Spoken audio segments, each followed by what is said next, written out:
રાવજી પટેલ. રાવજી એ દર્દનો કવિ છે. એની ઘણી ખરી કવિતામાં દર્દ ઘૂંટાઈને આવે છે. લંબાઈની દ્રષ્ટિએ ટૂંકી લાગતી હોવા છતાં એ જાણે વિસ્તરતી જાય છે ભાવકના મનમાં અને પ્રલંબતા ધારણ કરે છે. એટલે એને આપણે દીર્ઘ કવિતા પણ ગણી શકીએ. એટલો સંવેદનશીલ છે કે વાત ન પૂછો. અને અંગદ કાવ્યસંગ્રહમાંથી આજે એક કવિતાનું પઠન કરી રહ્યો છું. ઢીંચણ પર માખી બેઠી. ઢીંચણ પર માખી બેઠી ને મને રડવું આવ્યું. ઢીંચણ પર માખી બેઠી ને મને રડવું આવ્યું. હે, તું કેટલા બધા વર્ષો પછી પાછી આવી.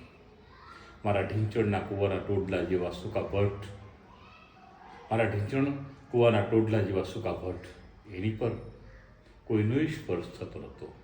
આ નદી જુઓ તમે.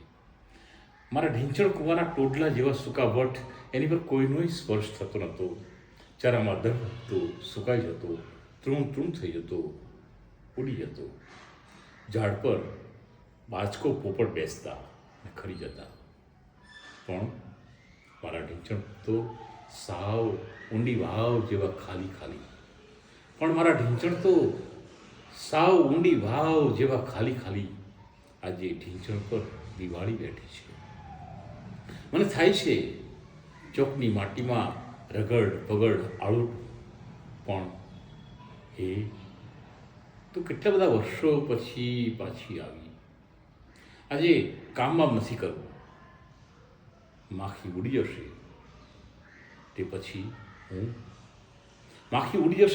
હું મારા ઢીંચણને ચબ્બક ચબ્બક ધાવીશ.